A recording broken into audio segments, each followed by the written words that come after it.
Students, I hope कि आपने हमारी पिछली वीडियो देखी होगी। पिछली वीडियो में हमने क्या किया था, गुडविल को अच्छे से समझा था कि गुडविल होती क्या है। So the goodwill is the good name और the reputation of a firm. जो फर्म अर्न करती है विद देयर एफर्ट्स, अपनी मैनेजमेंट अच्छी लगाकर। तो आज का हमारा टॉपिक क्या है, फैक्टर्स अफेक्टिंग गुडविल। गुडविल को कौन से फैक्टर्स हैं जो अफेक्ट करते हैं। So the first factor is locational factor. अब ये लोकेशनल फैक्टर क्या होता है कि आपका बिजनेस है वो कहां पर लोकेट करता है। सो लेट्स से कि अगर आपकी जो लोकेशन है वो प्रोमिनेंट लोकेशन है, प्रोमिनेंट का मतलब क्या हो कि जो अच्छी लोकेशन है, मतलब जहां पे कस्टमर्स की फुटफॉल ज्यादा अच्छी है, मतलब कस्टमर ज्यादा आते हैं आपके पास। कस्टमर ज्यादा आएंगे तो आपका प्रॉफिट इंक्रीज होगा, प्रॉफिट इंक्रीज होने से गुडविल इंक्रीज होती है, एंड वाइस वर्सा। तो इसका उल्टा भी हो सकता है, मतलब प्रोमिनेंट लोकेशन नहीं है, कस्टमर ज्यादा नहीं आएंगे, प्रॉफिट कम होगा, प्रॉफिट कम होने से गुडविल कम होगी। तो यहाँ पे क्या था, प्रोमिनेंट लोकेशन है, कस्टमर ज्यादा आ रहे हैं और प्रॉफिट ज्यादा होंगे तो गुडविल भी उतनी ही इंक्रीज कर जाएगी। Next factor is time factor. अब टाइम फैक्टर के लिए हमने एक ग्राफ बनाया था जो आप सबको याद होगा। ये छज्जू राम था, ये नथू राम था और एक ये न्यू फर्म थी। ये जो दो फर्म्स हैं ये एक्स्ट्रा प्रॉफिट क्यों अर्न कर रही है इतना, बिकॉज इसे 5 साल हो चुके थे, इसे 3 साल हो चुके थे। तो जितनी फर्म पुरानी होती जाएगी और जितनी पुरानी फर्म ने अच्छी सर्विसेज दी है कस्टमर्स को, उसे उतने ही एक्स्ट्रा प्रॉफिट्स होते जाएंगे। जैसे इन्हें हुए यहाँ पे, ये क्या थी, नई फर्म थी और इसे हमने बोला था नॉर्मल प्रॉफिट। कुछ कैपिटल लगाकर इतना प्रॉफिट तो आपको हो ही जाएगा। होप्सो के टाइम फैक्टर भी आपको क्लियर हुआ होगा। टाइम फैक्टर में बेसिकली है क्या कि जितने भी आपको या जितना आपको पुराना बिजनेस हो चुका है उतनी ही अच्छी आपकी गुडविल होती रहेगी। Next is capital required. Now capital required का एक और मतलब यहाँ पे क्या निकाल सकते हैं कि एक तो हो गया कि जितनी कैपिटल है, मतलब जो हमने नॉर्मल प्रॉफिट से पिछले वाले ग्राफ में निकाला था वो कैपिटल के बेस के ऊपर तो हमने उसे ट्रीट किया था कि इतनी कैपिटल लगाई और नॉर्मल रेट ऑफ रिटर्न इतना है कि इतना तो एक बंदा कमाई लेगा। तो वो क्या थी, कैपिटल रिक्वायर्ड। अब दो तरह के बंदे होते हैं, कैपिटल ज्यादा चाहिए, या जो केसेस हैं दो तरह के हो सकते हैं। कैपिटल ज्यादा चाहिए पर जो प्रॉफिट है वहां से कम आएगा, और एक केस क्या है कि कैपिटल कम चाहिए और प्रॉफिट वहां से ज्यादा हम अर्न कर सकते हैं।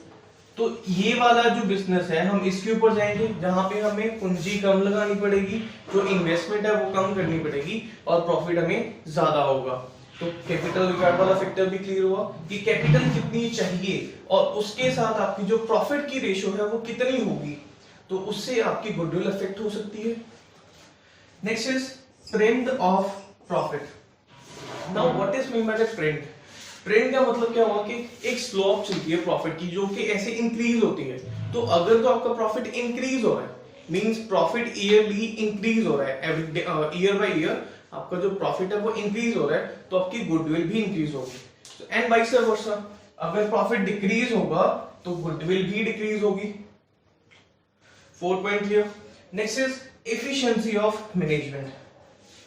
नाउ एफिशिएंसी ऑफ मैनेजमेंट क्या हुई कि आपकी मैनेजमेंट कैसी है, आपके जो वर्कर्स हैं वो कस्टमर्स को कैसे ट्रीट कर रहे हैं, कस्टमर्स की डिमांड्स फुलफिल हो रही हैं या नहीं हो रही हैं।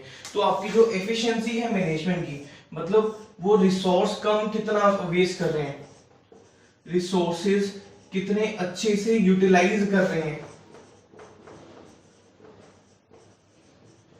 रिसोर्स यूटिलाइजेशन कितनी हो रही है, मतलब इफेक्टिव यूटिलाइजेशन होनी चाहिए, रिसोर्सेज की जो वेस्टेज है वो कम होनी चाहिए। तो उससे क्या होगा, आपके प्रॉफिट्स इंक्रीज होंगे, प्रॉफिट्स इंक्रीज होने से आपकी गुडविल राइज हो जाएगी। Next is other factors. Other factors में क्या आएगा, आफ्टर सेल सर्विसेज, मतलब आप कस्टमर्स को कैसी कैसी सर्विसेज आप प्रोवाइड कर रहे हो। गुड कस्टमर रिलेशंस आ जाएंगे, आपकी कस्टमर के साथ रिलेशंस कैसे हैं, गुड कस्टमर रिलेशंस। ठीक है, तो ये थे हमारे फैक्टर्स अफेक्टिंग गुडविल। ये वो फैक्टर्स हैं जो गुडविल को अफेक्ट करते हैं। सिर्फ यही 6 फैक्टर्स नहीं है, बहुत सारे फैक्टर्स हैं, सिर्फ ये 6 फैक्टर्स मैंने यहाँ पे एक्सप्लेन किए। So next topic is classification of goodwill. अब गुडविल को हमने दो पोर्शन के अंदर डिवाइड किया हुआ है, one is purchase goodwill and the second one is self generated goodwill. Purchase goodwill वो गुडविल होती है जिसके लिए आपने कंसिडरेशन पे आउट की हुई है, and in case of self generated goodwill वो होती है जिसके लिए आपने अपनी मेहनत की है, जिसके लिए आपने कोई कंसिडरेशन पे नहीं की। सो अब चेक करते हैं कि होती क्या है। So purchase goodwill, it is the goodwill that is acquired by a business after paying consideration।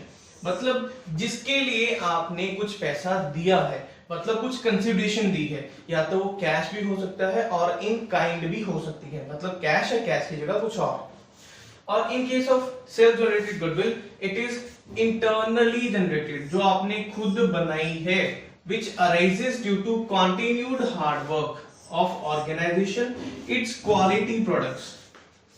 मतलब जो ऑर्गेनाइजेशन ने खुद बनाई है अपने कस्टमर्स को अच्छी सर्विसेज देकर, अच्छे क्वालिटी प्रोडक्ट्स को देकर। तो इसके लिए परचेज गुडविल के लिए आपने कंसिडरेशन पे की है, परचेज गुडविल के लिए आपने कंसिडरेशन पे की है, तो हम इसे अकाउंट्स में रिकॉर्ड करेंगे। और in case of self generated goodwill हमने कोई कंसिडरेशन पे नहीं की, तो हम इसे रिकॉर्ड नहीं करेंगे। इसे तो हमने कहीं पे रिकॉर्ड नहीं करना, तो हमें इसका पता भी नहीं होना चाहिए कि हमने इसे कहां पे क्या करना है। तो in case of purchase goodwill इसको हम रिकॉर्ड करेंगे बैलेंस शीट में और in asset side. Balance sheet में रिकॉर्ड करनी है परचेज गुडविल, कहां पर, एसेट साइड में। और इसका एक और नेचर क्या है, इट इज एमोटाइज, मतलब ये डेप्रिशिएट होती है, मतलब इसकी वैल्यू कम होती रहेगी ईयर बाय ईयर।